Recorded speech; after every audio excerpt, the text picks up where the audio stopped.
What's up, everybody? I'm back here on the Pitch Please podcast. It's Mike, and today I've got Natalia from ARKI. Natalia, tell us a little bit about ARKI and what we're going to be talking about today. Hi, Mike. Thank you for the intro. ARKI is an AI enhancement tool that empowers architects through referenceable design wisdom. Sounds smart. It's got AI in it, so it's got to be interesting. I look forward to talking about ARKI, but before we do, I definitely want to learn more about your background and your history.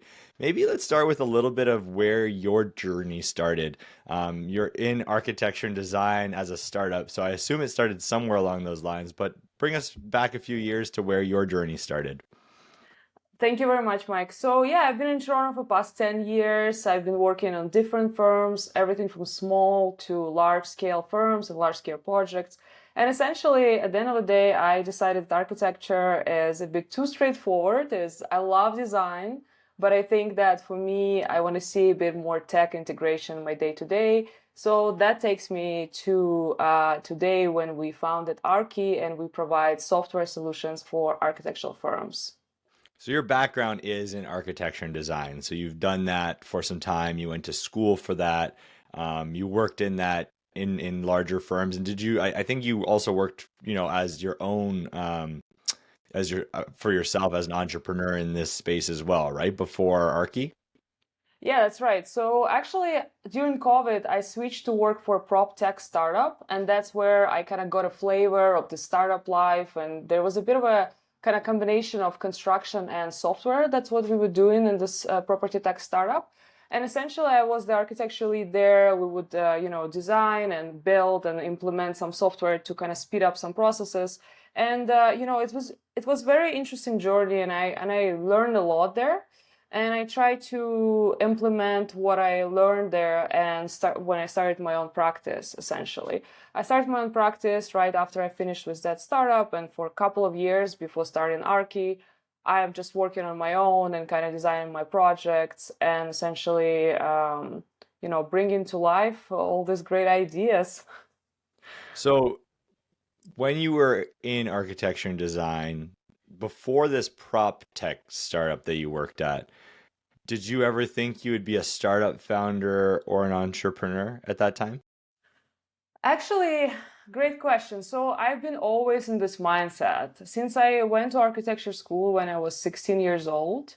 My ultimate goal was to start my own company, and I was going towards it throughout my career. And I moved to Canada from Russia partially because I know that here there are more opportunities for the profession, and profession of architecture is more straightforward. Kind of you kind of have your bureaucracy on one side, but then you have more opportunities because it's very well regulated as a profession. And essentially, every time when I would start a new job at a firm, I would always have this in mind that I still want to work on my own projects. I always was doing art projects on the side. So we would build art installations, and I would work during the day in the office and at night in the studio, building in the workshop and on the weekends as well. So I always had this mindset. And essentially, the only difference is that now we actually in tech startup. So I never predicted that I want to be in tech. I knew that I want to do something on my own because essentially I think it's about creative freedom for me. And I wanted to have this independence where I can just like fully implement what I have in my head and like just build it and see it grows. Did that prop tech that you worked at influence your desire to maybe explore the startup and technology side of architecture, or did that happen just independently? It's interesting because I had those ideas in my head before I started the prop tech startup, but essentially kind of seeing how in software you can do things so quickly and kind of build and break things very, very at a high speed. That's something that we don't really see in architecture that often because those projects, they take years. You create so much data, so much information, and sometimes you feel like you're drowning a little bit. And it's always like very deadline driven business. So time for R&D and kind of implementing new tech or like exploring is not too much. Like you don't have that time. And then when I was in prop tech startup, I just saw how working with the guys who were building software, like little plugins for us, little like automation here and there. I just saw how much opportunity there is. Like when I say I saw, I kind of knew about that, right? Kind of you always know the tech is like you write the code, it's agile, but when you actually see it implemented, one day we talk about it, next day we have something working, right? Like it's insane, and I realize how tangible and how much value I can actually bring with my past experience and bringing and building this multidisciplinary team. That's cool. Now you are part of Antler, and that might be different from some of the other founders that I've brought on before. Can you maybe touch on a little bit of what Antler is for people? Yes. Antler is a day zero VC incubator. So essentially, they bring people to meet. It's 17 locations around the world, originated in Singapore and Canada now. Antler Canada now is starting their fifth cohort. So they've been doing it only for 2.5 years, basically. There are two cohorts per year.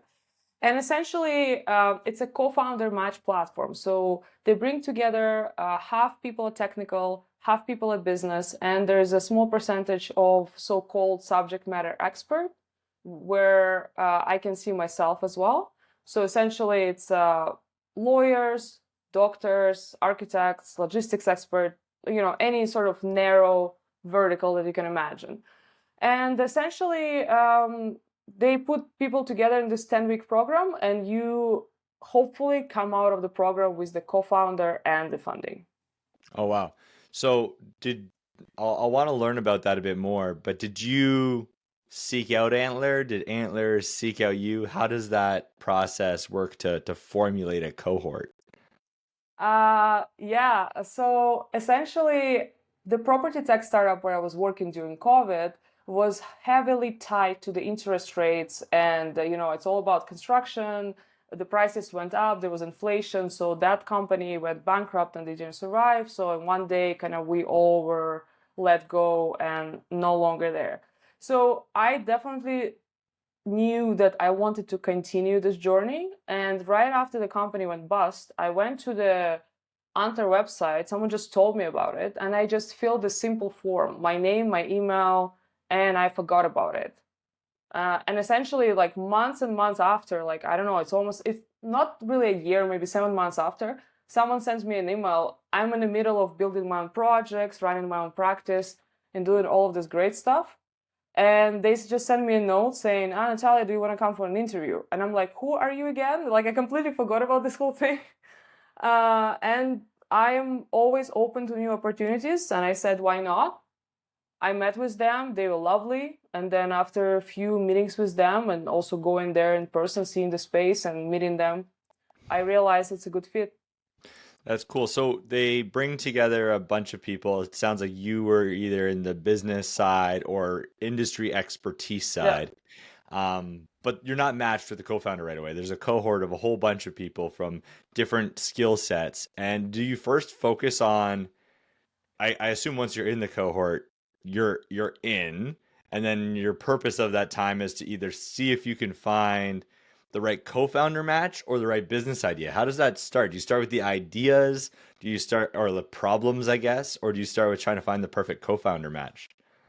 So it's kind of like a, chicken and egg situation, right? So when I came to Antler for the first interview, I did have several problems that I identified throughout my career, right? So the benefit of my experience is that I've been to the firms and I also worked in multiple countries. My bachelor's is from Russia, my master's from UK. I also worked in Spain. I did postgrad in Canada. And like I saw the same problems in different size of firms, in different locations, different geographies.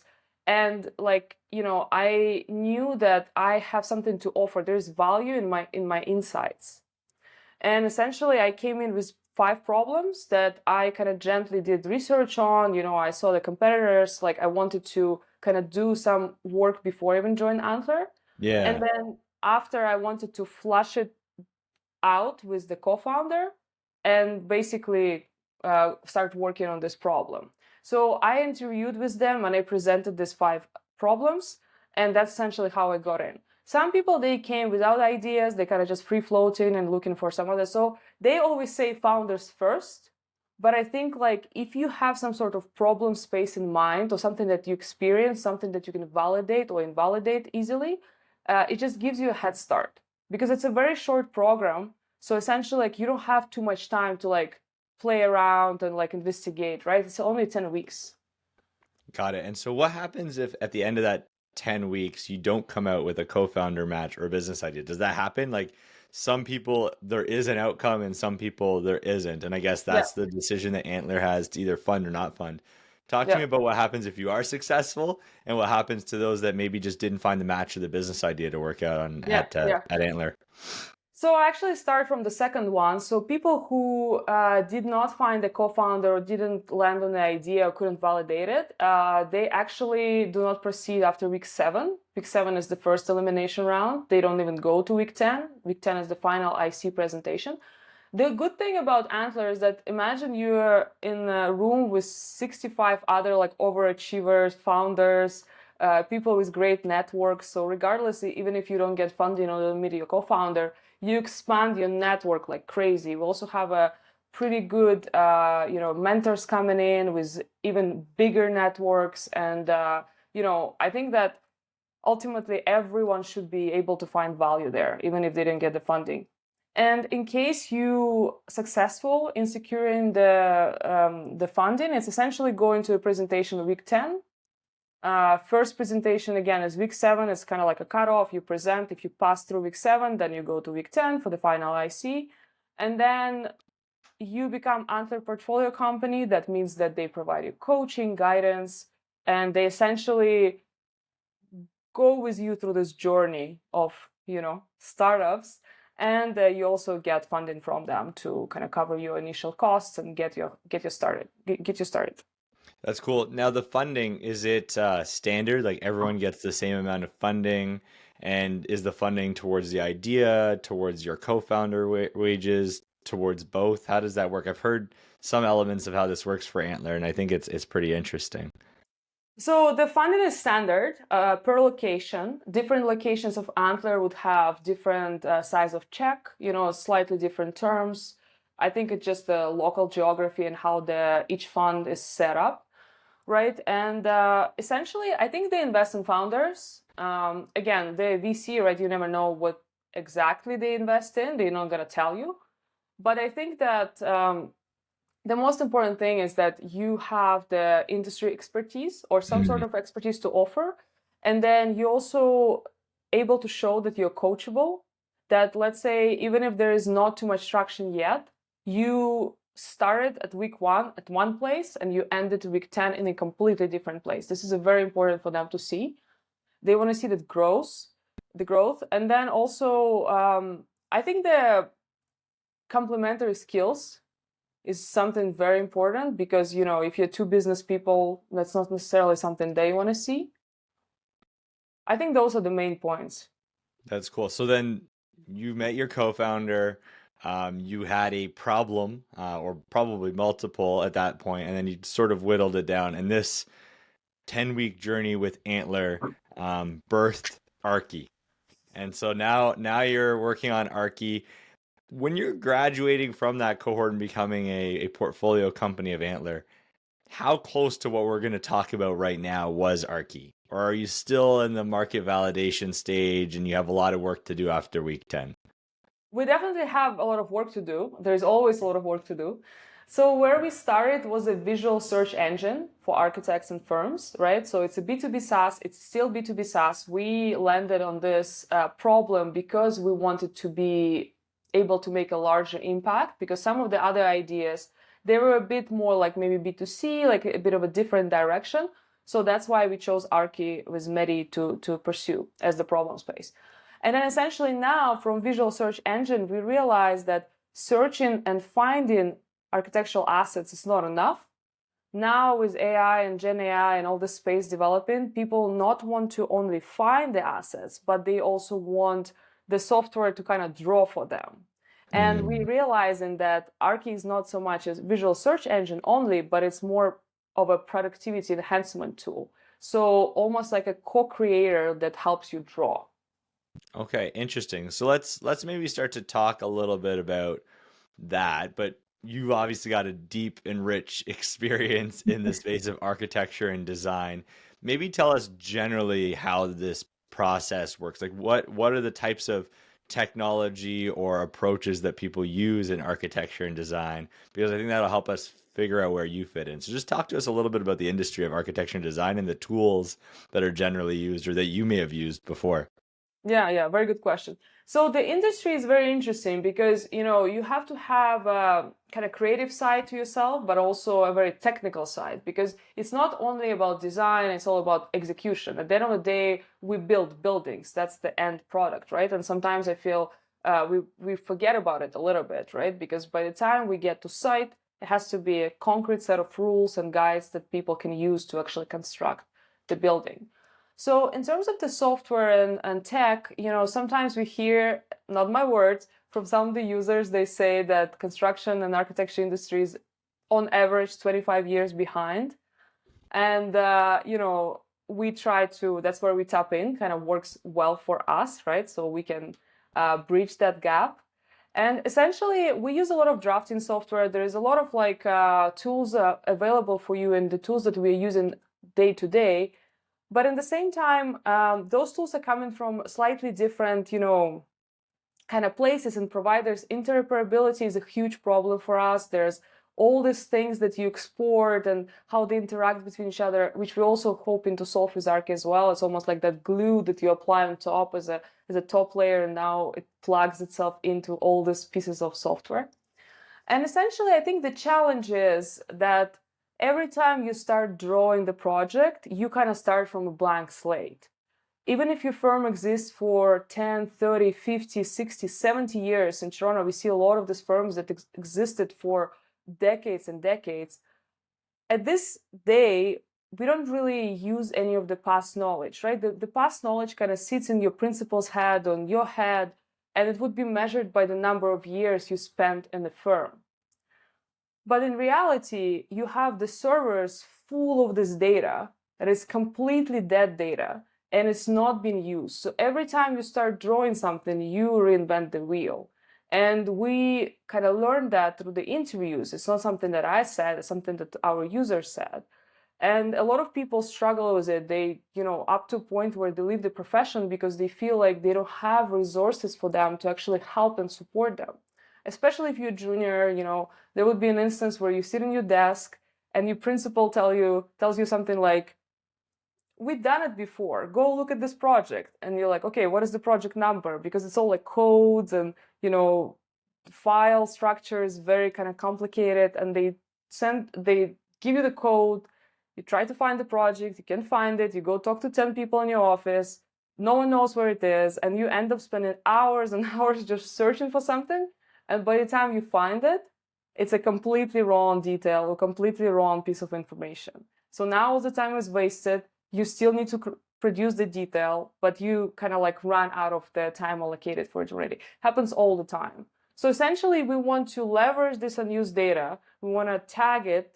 We want to extract the metadata and attach it to every piece of visual information and let you search through it in a human navigated kind of way, like a Google kind of way.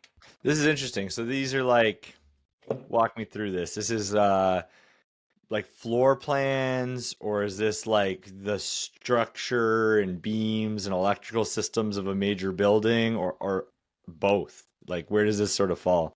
Everything, yeah.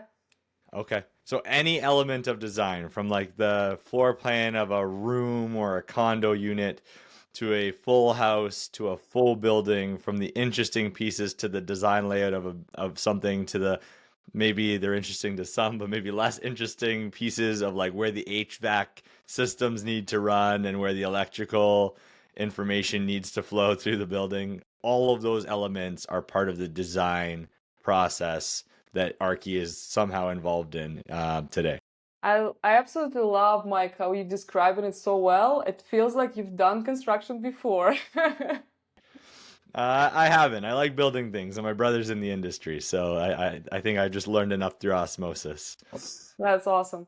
Yeah, so essentially right now with our prototype, which is version 1 of our product, which is online, you can go to search.arki, search.getarki.com.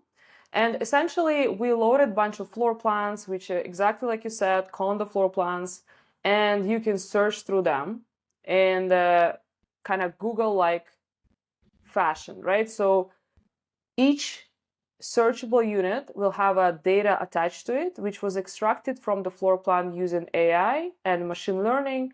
And essentially, the way you search is by the data that was read by machine, extracted from the visual data, and attached back to the data so you can find it and identify it. So we have about 1,000 searchable units there right now. We have thousands to go in a pipeline, kind of we processing the data every day. And then from the floor plan, this is just a kind of isolated scenario, just one of the, tasks in architectural office to do. But in the future, we want to integrate details. This is actually version 1. We're going to add wall assemblies, fire-resistant wall assemblies, code wall assemblies, construction details. That's going to be step 2. And we chose that simply because our users keep asking about it. And we realized that this is kind of our next step to cover the larger audience and bring value to more users. But essentially, the goal is to have elevations, site plan diagrams, schedules, all sorts of, accessibility information, right? Accessibility diagrams. And so essentially, we call it the wisdom hub. So whatever data is important for your firm, we want to be able to process it, digest it, and give it back to you in a very easy to navigate format. Yeah, so you're basically able to take regular design files, and ARKI's technology is able to quickly label all of those things in a structured way, which anyone that's from like the tech side, structured data is paramount to its usefulness in things. So what you're saying is you'll auto scan all of the files in whatever file format, and I want to talk about that in a sec, in whatever file format it is, and abstract, hey, here's a structured labeling process of a bunch of things we see in this diagram that maybe will want to be indexed and searched later. Yeah. That's like one key element today. You can just go do that in a couple clicks, some minutes, some hours, and then you've got a database of high quality labeled data sets. Correct. Because today, again, if you're familiar with the industry, you can only flip through construction sets, drawing sets like this. Page by page, physically, if you're doing it on PDF or on paper, it's still page by page. There's no way to kind of slice through this data and just say, I want this. And essentially, using semantic search, we want to be able to search by design intent. So even if I don't know what exactly I'm looking for, by knowing the stage, the type of the project, and kind of loosely where I'm at, I'm still able to retrieve the data. Because we realize that sometimes people, they don't even know what exactly they need. So there has to be like a really good search capabilities to offer them that expertise. That's interesting. I want to come back to your flipping of the page by page. Obviously, I mean, maybe some firms still draw everything on paper, but now obviously people are using technologies to build and then print those pages. Are these like the Autodesks of the world that would be the types of software people use to design, or what types of software are they using to design these elements today? And where does that sit relative to where ARKI plays in? Great question. So the most common software today is Revit, which is BIM, Building Information Modeling software, meaning that every element in that 3D model carries a set of parameters. It carries information, then later you extract when you develop your model further in the stages all the way up to construction. In the ideal world, and some of the countries that are unfortunately fortunately more advanced than Canada. Unfortunately, Canada is not there yet. They use these digital models to submit for building permits, submit for municipality reviews. We still kind of here in Canada use BIM as a tool to draw, but maybe not tool to build or review. We still PDF everything. We kind of flatten those models and submit them as a PDF or a paper file. The second software that is commonly used is AutoCAD, which is something that is kind of like exists from 90s, right? It's not, or even 80s. It's a very kind of basic software in the sense that you draw line by line, and it does not carry any information rather than visual data. Typically, this is more used by engineers, right? Like mechanical, electrical, structural sometimes use it as well. But architects, especially in the larger firms, mostly use BIM and Revit because 3D models proven to be more effective. When you get to construction site, ultimately you get less of the problems or errors or like those misunderstanding of joints, right? With the 3D, you can test it quicker. Got it. And so does Archie sit as like a companion to this where it's like, hey, I want to reference something and I want to visually look at it and then go do my work? Or does Archie plug into these systems? Like, help me understand the relationship between those. It's obviously able to index your data and you can quickly visually reference it, which maybe that in itself is light years of value, and it sounds like it is, rather than flipping through pages and file drawers till you find something. But how does it translate to the design work in Revit or in AutoCAD? I love how you completely understood what I'm talking about, and I don't know if I'm really good at explaining or you just have that background that you just got it right away. So I think that step one for us is to create the database of assets, and those assets would be coming from PDF, right? This is kind of our step one. We're a team of two. That's what we are working on today, and that already brings value. We have about 40 users on the platform testing it, kind of like seeing how it fits into their workflow day to day, sending us feedback, and we implement this feedback. Step two is the co-pilot. We don't really like the word co-pilot because it's used so often. We'd I rather work at say Microsoft, so I hear it every day. so we kind of call it co-creator Okay. in a way that imagine you're inside of the drafting software and you have ARKI plugin, which is already installed on Revit. And then as you draw, you can ask the co-creator on the side, what did we do last time when we done this type of project? Or let's say if you draw in details and last time you drawn a certain amount of information for this specific type of construction, the co-pilot can just suggest, okay, you're missing this one more detail. We did it last time. Just kind of take a look at this. And essentially, the idea is that instead of going from 0 to 100, co-pilot brings you to 50, and then you take it through 50 to 100. Like I've been to so many meetings where people come unprepared, not because they want to be unprepared, they just don't know how to like find this data, right? Like why don't we take the past project, and if we done 10 schools and we now build in school number 11, why don't we just take some of this data and just print it out before we come to a meeting or show it on the screen, right? And then now instead of us sitting together just talking about it in isolation, kind of from complete like blank slate, now we actually can look at some examples quickly, we can put them side by side, compare, see what works, maybe for early stages recycle some of this work, and kind of for us to move forward, right? And ultimately, step three for ARKI, what we see kind of years to come, is the generative AI component, right? So how can we take what's standard for each project? Like, I don't want to say standard, but there's always going to be some overlap. Your foundation wall in certain location going to look pretty similar. Your slab for the parking going to look pretty similar. So how can we take the parts that are similar or typical, and then how can we generate the stuff that is unique per project with the AI? That's essentially kind of code drawing is the step where we go in the future. I don't know if this is in your roadmap, but I think it just hit me. The power of Archie is also to be able to like at some stage do design reviews and actually quickly flag potential issues. Yes. So if I'm like a city or municipality, I imagine there is massive backlogs of elements that need to go through review. And you Yeah. still need a person that's going to make the final judgment call. But I can quickly see how if Archie is able to index files and index standard approaches, how you could very quickly point out, hey, you probably need to do a full design review, but here's the 50 items that look wrong on jump that you should start with in this project. And people are able to very quickly go into those things. Is that you're smiling? Is that already in your roadmap, or are we building a roadmap real time right now? It just feels like so logical based on what you're saying. It's funny that you mention it because actually that problem was one of the five problems that I came into Antler with.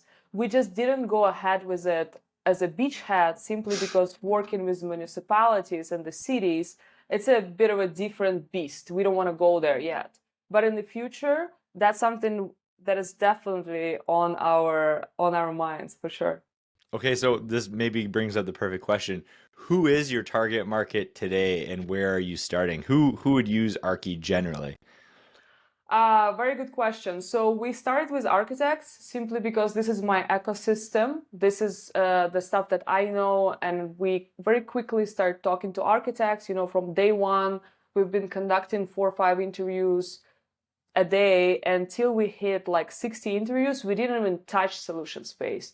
We mom test them. We built all these jobs to be done, diagrams, and we ask all these general questions not to, bias them. And essentially, architects is who are using our software today.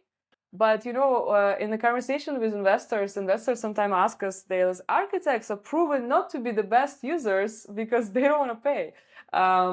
Essentially, the TAM is massive, right? The total market is consisted of engineers, urban designers, urban planners, interior designers, anyone who touches the visual data, anyone who touches the drawings is essential our customers. Architects is just what we know and where we start, but ultimately we spoke and interviewed the mining engineers, structural engineers, interior designers, and they all have the same problem.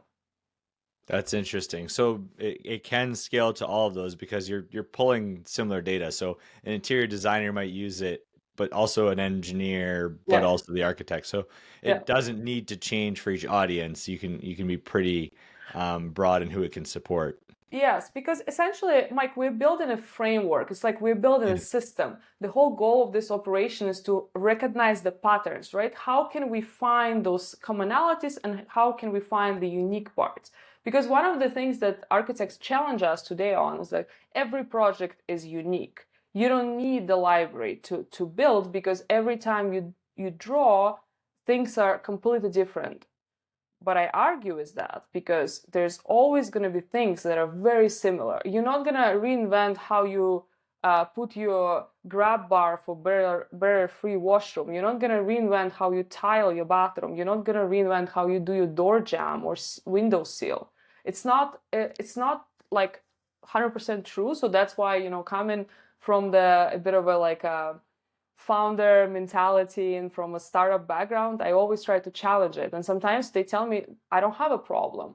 They say, I don't have a problem finding information. I just need to go talk to Alex, then to Mark, then I talk to Anna, and then I just call to my colleague who is for 2 years has not been with the company, and I just ask them. I don't have a problem. Yeah. How long did that take you? Exactly. I think like the other interesting part here too is all those elements you're talking about. There's also this element of binding this to local business of building codes and like for the design what's appropriate for a certain location based on building code, what is the in the same way you're searching oftentimes not efficiently through building codes against diagrams and does something that a design element you're using, does it work? So where are you at today? So you've been with Antler as working on ARKI for how many months now? So we basically started Antler in September last year. Okay. We formed a team with Medi pretty quickly, and we started working on ARKI in October. Okay. And we graduated from Antler in December last year. We built our first prototype in 4 weeks, and we released it at the end of January. So users been testing it for like about I think 6 to 8 weeks now, depending on who joined earlier. We have two design partners. One of the design partners has been working with us since October, so very early on. They've been with us pretty much the entire journey, super, super helpful. And we have more partnerships that we are now signing and kind of moving to the next stage. That's amazing. So you're sort of past the working prototype. You've got technology that now works. You've had users that are testing it. You've validated this idea and the need. So you're kind of like MVP, but now going into commercialization, it sounds like you're going to start charging for the product. You got enough of something here that there's immediate value for people, and now you're about to go seek out for paying customers, or are some of the customers paying customers today? We basically have the customers kind of paying with their time. Okay. We didn't ask them for compensation. For us at this point, the users, their time is more valuable, right? Because without their feedback, we don't want to be building in kind of this like dark room and this isolation, right? We don't want it Yep. to be built in just for me or based on my experience, right? So instead of asking them to pay the subscription early on, we'd rather ask them to kind of sit down with us because these people are super busy. You know, architects, they're always kind of running around, there are always things to do. So for them to actually sit down and allocate an hour every 2 weeks or every 3 weeks and then give us feedback, engage with the team, spread the tool, talk about it, it's way more valuable at this point than paying the subscription fee. So maybe that's a perfect next question, which is like, what is the how you charge? Is it by user? Is it by firm? How do people pay for Archie, and what's that business model sort of look like? Very good question. So we spend now hours and hours, interviewed maybe around 200 architects in past 6 months. And essentially, we realized that on average, about 4 weeks, 4 hours per week spent on searching and trying to locate work and kind of like missing. And some people told us it's way more, but we're being a bit more conservative and we're saying 4 hours. So 4 hours per week turns to be about 2,000 hours per year. And then 2,000 hours per year, it's a one full-time employee, right? So full-time employee has a certain salary attached to it. And then the way we think about it is that if you gain additional team members, then for this additional team member, you have to buy a drafting license. So we put ARKI in the same cost as the additional drafting license for that Hmm. one person that you gain. And this is for a cluster of 10 people. So each cluster of 10 people are going to gain additional person, and you just need to buy ARKI as a drafting software for that additional team member. That's cool. So you kind of like, hey, per 10 employees or 10 team members, you get one instance of Archie. So if you're a firm with 30 Yeah, people, you would get three licenses of Archie and yeah, something of that nature, and you would assign them it. exactly. And we did that because the average size of the firm in North America is 12 people. Oh, So wow. we actually structured this way on purpose. And we also, after spending a lot of time with our users, we realized that 10 is a kind of cluster that it's either one big project or two smaller projects, so cluster of five. But 10 is a good way to break the larger studio into kind of more smaller clusters. That's cool. So what's been like the hardest part of getting this going? I mean, your timelines, you've worked on this pretty quick. You've got rich industry knowledge. What's been like the challenging parts of this? So something that I'm hard at work and together with Mehdi, it's the data security. So Mm. every time people hear AI, and this is not exclusive to architects, all the other portfolio companies who we graduated with, it's the same question. Where is my data going? Who is going to be using it? Who's going to be benefiting from it? How are you training your AI? Is it going to be data cross contamination? What is the standard? And for us, being very early and not having revenue yet, going through SOC 2 process and getting the ISOs, we want to do that, but we are not able to do it just yet, right? So how do we convince them that the data is secure, but at the same time not going through this expensive process just yet, right? So essentially, we set up pretty robust system with the access control. So each firm would have their own login into our web platform. Each user would be under umbrella of their firm, and then the data that firm loads, it's only belonging to them. So no one Mm. else, like for example, if you log in now, you won't be able to see the data of our design partners. But our design partners, they see their own data, which is labeled as them only, and they will see all the open source data that's already there on the platform. Got it.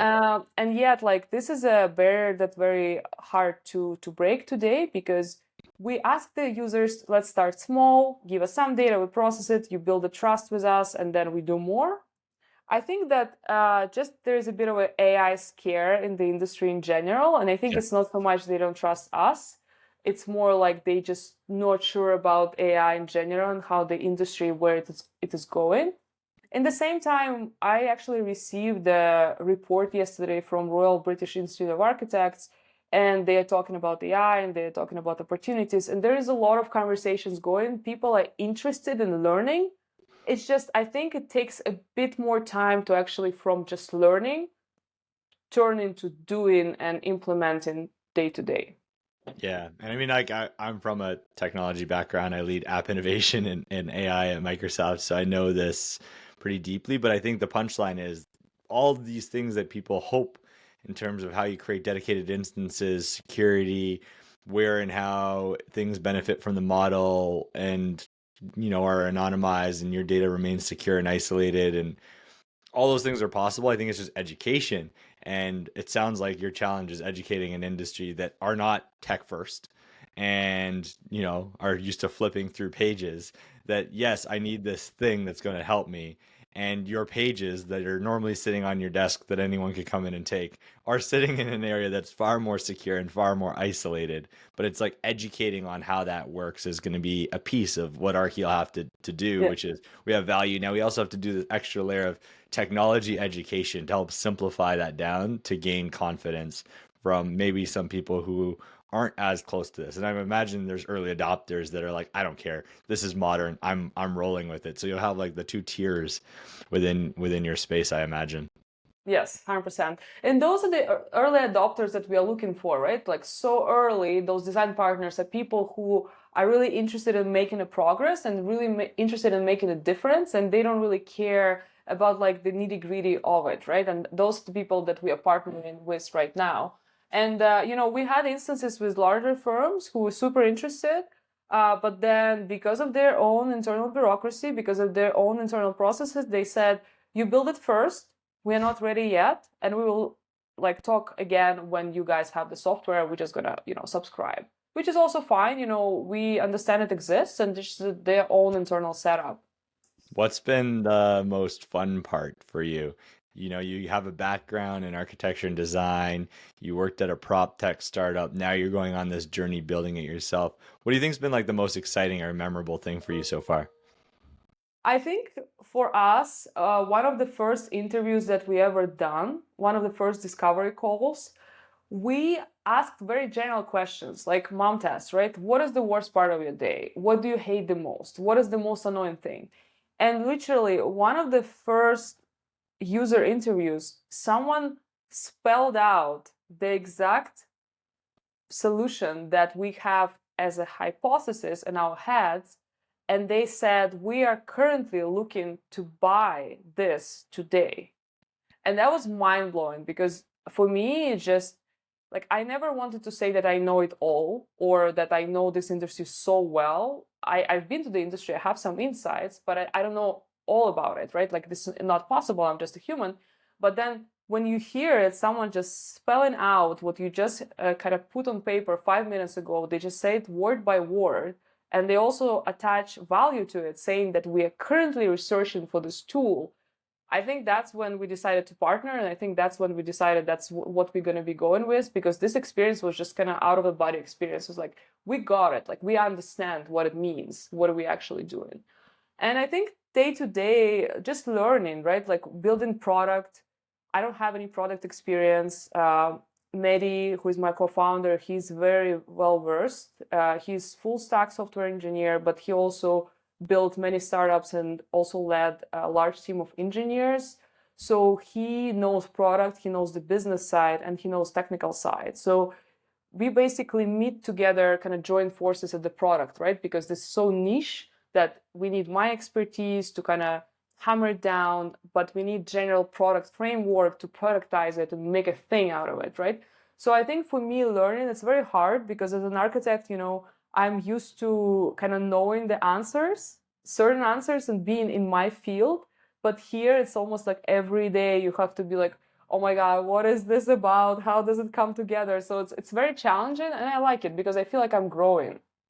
I like that. And so as part of that growth and journey in like the startup world, which is obviously not, native to how you used to work, what's sort of like the thing that you feel has been the best advice someone's given you, or the best advice you'd give someone now having gone through it, looking to move from maybe a traditional business or industry into the world of startups, which I think makes very rich startups, right? You've got deep industry knowledge. For someone that's like you that has deep industry knowledge or works in a specific industry that's looking to make that leap, what's like the best advice you've received or some advice you would give? Uh, just want to echo what you said, because we always think about themselves as both being builders, right? So Mehdi builds a technical space, and I'm a builder in physical space, where the ideas then become reality through the construction process, right? So, and that kind of like the balance that we found inside ARKI. In terms of the best advice, I think one of the things that I feel founders have a challenge with is not being able to present the product early to users, because some things are not working, it doesn't look pretty, it's kind of hard to justify sometimes why you did this or that. And I think pushing yourself and going and doing it very early and receiving this early feedback, seeing how people are interacting with it, tracking what are they doing with it, kind of like how they navigating through the platform. I think that's one of the things that intuitively as an architect I wouldn't do, but then the fact that we did actually brought so much value. And when we hit first 1,000 searches in our platform, and like for me, just seeing what are they trying to do with it, kind of on the background, watching it, that was mind blowing. I think everyone should try to do that as early as you can. If you have those people around you who can trust you and dedicate their time and give you early feedback, that's just wonderful. I think that is hard to underestimate. Yeah, like the co-authoring bit and building it together in 100%. some Yeah, form. yeah. Cool. Well, if people want to find out more, I think we will put everything in the show notes and link it. But I think there was a site you told us that would be the best place for us to find you. What are the one or two places you would recommend people go next and find out more about Archie, or what next steps are to follow along on the journey? Yeah, so we have our website, getarchy.com, pretty easy to, spell out and find us. You can connect with me on LinkedIn. I'm pretty active there. There's a lot of conversation now happening on AI and architecture. I try to participate in those.